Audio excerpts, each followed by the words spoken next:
All right.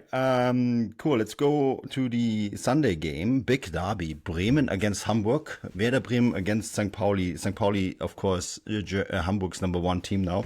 Especially in this recent HSV meltdown. I'm kidding, HSV fans. You'll be fine. You're going up this year. I stuck my neck out the window and said in an article on the Substack earlier, a few couple months ago, this year is the year it's going to happen. HSV are going up. I still believe that to be the case. Werder Bremen, wild, absolutely wild. What is it? 4 points within Europe? Is it five or four? Four? Let me just It was four when I checked last week. Yes, it is 4 points. That is just, it's crazy. It's really 5 points though, because the goal differential is, they have a -6 goal differential. So it takes a 5 point swing. Let's say it that way.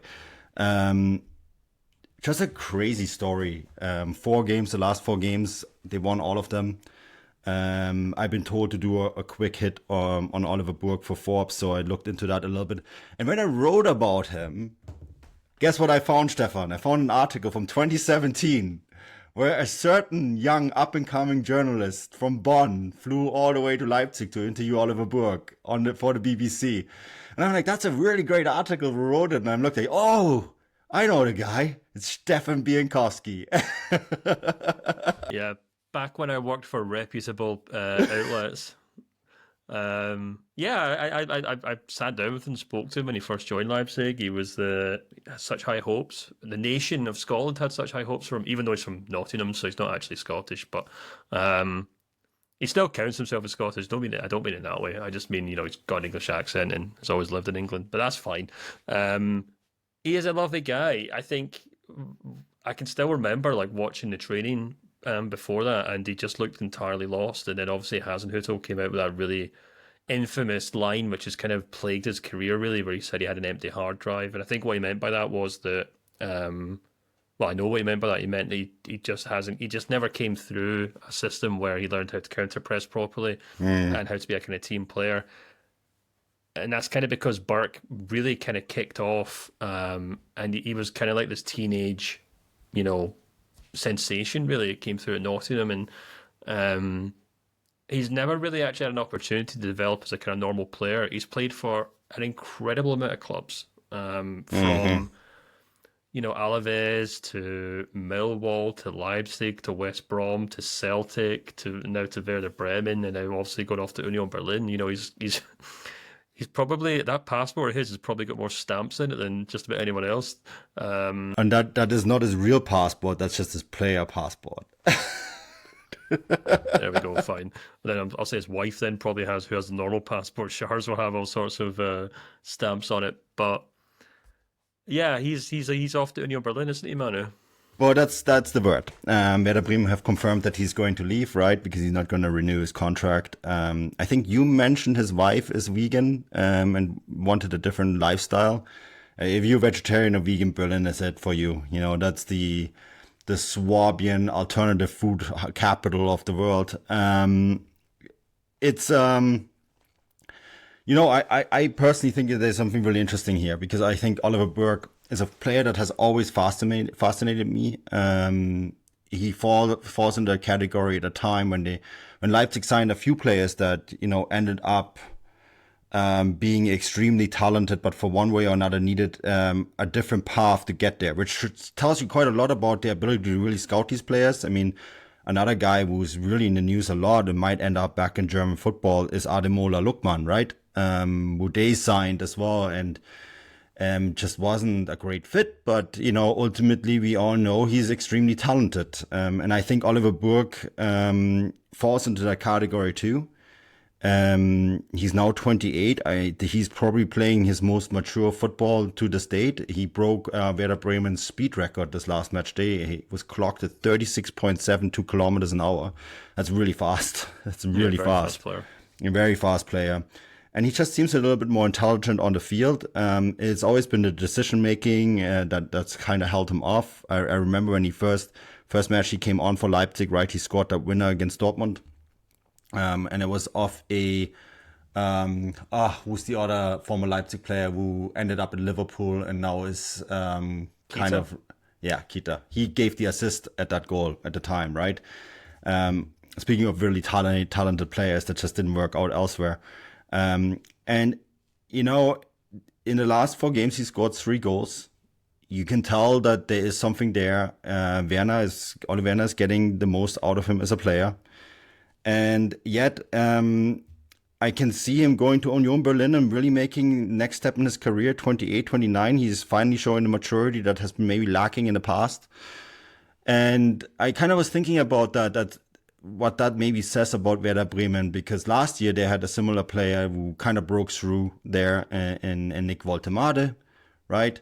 Nick Woltemade ended up leaving the club, going to Stuttgart, where he's now one of the most sought after talents in German football, maybe European football, period. And it kind of shows you that Werder Bremen are good at identifying these players, giving them a platform to shine, but for one reason or another, cannot hold on to them.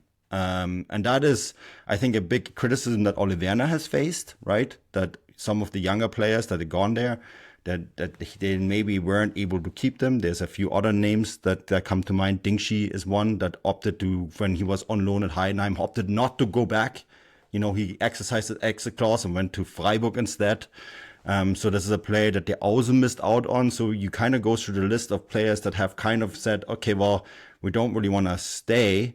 And then you kind of not getting a really great track record, which is in such stark contrast to what is going on the field this season and last season too. You know, they stabilized the club. Now they could play in Europe next year. There's other names there like Mitchell Weiser who have done really well and really done a great thing with their careers after really struggling early on. So it's not always this case, but it seems like there is something going on there that they're not able to always hold on to all the players that they want to hold on to. Yeah, it's this kind of really interesting kind of juxtaposition with Werder Bremen, where on the one hand you have a club who are doing really impressively well on the pitch. You can look at the amount of money that Werder Bremen has spent, which is very little at all, and the leaps that they've taken under Ole Werner over the course of the last couple of years, not just get promoted, but to also establish themselves in mid-table, and now just 4 points off the Champions League. You'd really struggle to find a German club that have kind of made those strides under one head coach over the last 3 or 4 seasons. And they absolutely should be applauded for that. But as you said, on the other hand, a lot of kind of younger players have moved on from the club. Oliver Burke's the most recent example of that. He's not a young player anymore, which terrifies me since I interviewed him when he was a young player off in Leipzig. But you can completely understand why he is moving on, because up until like 5 or 6 games ago, he just wasn't getting match time or getting game time at Werder Bremen. And this is kind of I think the kind of fault line at Werder Bremen. I think it's something that a lot of their fans kind of tussle with, in the sense that Werner, the head coach, does a really good job of getting results out of this team, and he's done very well, obviously, to get Werder Bremen to where they are in the Bundesliga.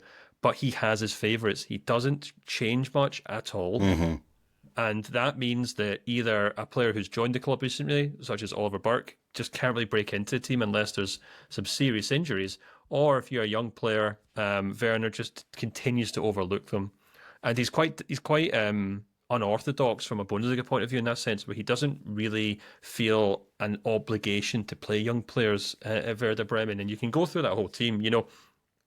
And actually, you can look at the form table over the last kind of 5 or 6 games, and the return of Marco Friedel, 27 years old, and Niklas Stark in the middle of the park, he's 30. At right back, they've got who was it? Mitchell Weiser, who's like his lieutenant there, of course. Bittencourt midfield as well. The other one as well is Romano Schmidt, who has done a tremendous job. He's really kind of come on the last kind of couple of weeks and done a great job. And then, of course, there's Marvin Duksch, who's the kind of talisman up front. That's a whole spine of that Werder Bremen team who Ole Werner will, march into hell with. He's so committed to those players. But it does mean that other players really struggle to kind of get into that team. Oliver Burke, the most obvious example of that, and that's why he has opted to leave Werder Bremen and he's gone off to Union Berlin, who by any measure are a team in a poorer situation than Bremen are in the Bundesliga right now. And Werder Bremen have made it very clear they wanted to keep him. But he can quite honestly say, well, look, up until about 3 or 4 weeks ago, I wasn't getting game time, so I want to go somewhere where I'm going to play every week, and that's Burke's prerogative, and that's totally understandable. But equally, and I have spoke to Werder Bremen fans about this, and a lot of them are quite passionate about their criticism of Werner because he doesn't develop young players. Mm-hmm. But he's still in this job because he keeps winning games and he plays a very attacking style of football. It picks them up points. They do well in the Bundesliga, as we said. At one point this season, they were obviously struggling. I can't remember how far they dropped down, but they're now 4 points off the Champions League spot. But interesting enough, Werner's doing that with a squad which I just checked there. It has the second highest average oldest age in the Bundesliga this season in terms of players that he used in the start 11. Only Bochum have a higher average age from their usual starting 11 this season. So that just shows the kind of football kind of players that Werner's using there and why people might look from the outside at Werder Bremen and think, wow, their fans must be delighted with Ole Werner. And probably some of them are, and they should be. I think he's done a great job. But there are these kind of issues with the personnel. He doesn't play young players all that often. And guys like Oliver Burke come and go because they don't get game time. Well, the other one that's like probably going to be a big topic soon is Keke Top, right? The young striker they signed from Schalke, and he gets like 10 minutes here, 5 minutes there. His actual minutes are not that great when I look at it in his stats for this season. 293 minutes over 18 games, scored 4 goals and 2 assists. So that's actually pretty good, right? But yeah, like that, there's another guy who's probably wanting more game time, and rather than giving him more game time, they signed Andre Silva on loan from Leipzig, right, in the winter. So that's a good example. They also brought in Abdenego Nankishi from 1860, who hasn't also not played very much. He's a 22-year-old talented left winger. You know, so like the list kind of continues on young guys that come there and then kind of don't get the playing time that they expected to. And I think Werder fans too, they have that little bit of impatience because a lot of them grew up in the 90s or early 2000s when the club was not only in the top 4 of German football, but was also winning Bundesliga titles, right? And they were playing, Werder Bremen played the sort of football that Leipzig is known for now. You know, there's a really aggressive, attractive football. They invented that in German football. They were always known for playing the best football in German football. And I think that is where a lot of the impatience comes from when you talk to Werder fans, because they're like, hey, like, you know, look, we used to be like the most attractive club in German football.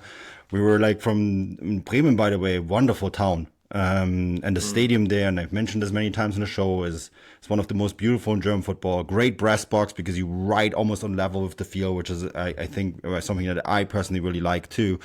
But it's like they just, despite the success, there seems to be a longing to a time when they were this attractive brand, right? And maybe getting into European football this year, which is a goal that they want to reach, is going to do that. But you do need chaotic players like Burke as well to get there and to kind of play this kind of brand of football. I've praised Ole Werner this year in a couple of articles that I wrote. I think he's a good head coach. He's getting great results, so it's really hard to criticize him for that. He's still very young, which is, I think, something that people forget because, you know, they look at him and he's like, oh, he's this experienced guy. He must be in his 40s. I think he's still in his 30s, to be quite honest with you. Yeah, he's 36, you know. He's 4 years younger than me. So what do I know? But I think that is maybe where the expectations are for his next step in his development. That the bosses at the club will say, okay, you got us to Europe now. That's great. That's another step in the club's development after you kept them in the league. Now you got us back to Europe. You're making us a bunch of money. Hey, but could we maybe play some of the kids? Like, that'd be kind of nice because we at some point might have to get to a position where we can sign guys, play them, develop them, and maybe then sell them to a bigger club for lots of money because we're not doing that at all.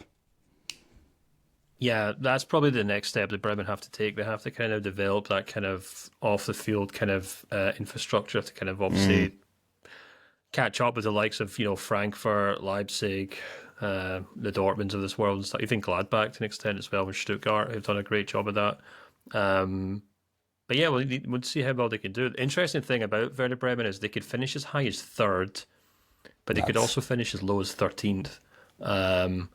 And, you know, those two positions are worlds apart, which is really interesting. And they do have just going to bring it back to the football here, actually, before we wrap up. Like, they've got a really tough game against St. Pauli here, who've also been doing really well. But then they have to play Union Berlin, who are obviously have the wind in their sails. RB Leipzig, who we just spoke about, who are doing better under Love. And then they finish up with Heidenheim. And Heidenheim, by that point, might actually be fighting for a spot in the playoffs to kind of save their season. So 4 tough games. And it's probably worth noting as well that the 4 games they have won recently, now they beat Leverkusen, which there's no qualms about it, a great result, but they beat Holstein Kiel, bottom of the league.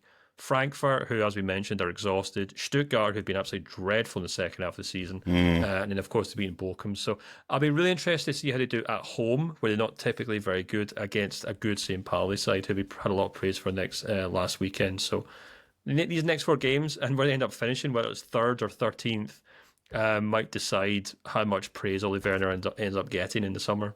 Yeah, and big game. Must tune in on a Sunday. I think a really great way of rounding up the match day, because it is a derby. It is Hamburg against Bremen in Bremen, of course. And so, yeah, I think it's really worthwhile tuning into this match. Stefan, let's wrap this up.